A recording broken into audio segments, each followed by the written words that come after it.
My name is Andria O'Donovan, Director of Safety First Training. Today we're talking about lifting a load to and from bench level.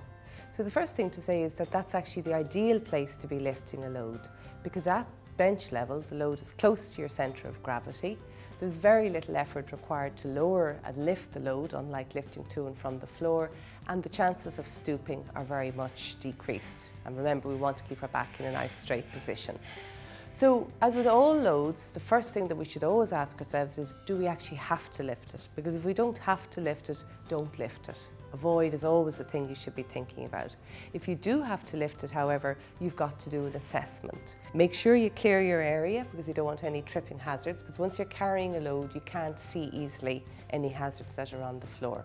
You want to assess the load by moving it and by tilting it, and that will give you a sense of the weight of the load and the balance of the load, because you always have to make sure that the load is within your own capabilities.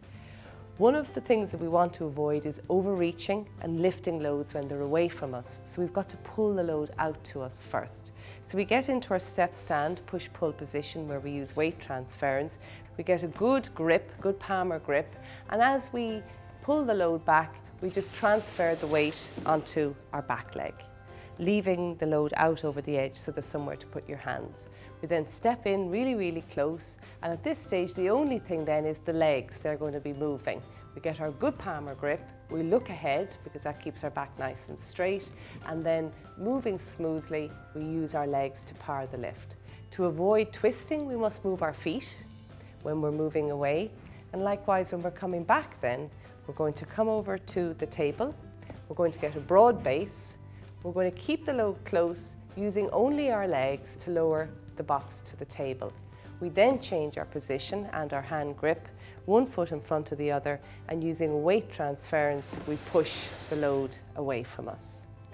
So in summary, lifting loads to and from bench level is an ideal lift. Okay, it's better, rather than the floor lift to and from the bench, it's definitely the lift to be doing. But with all lifts, don't do it if you don't have to do it.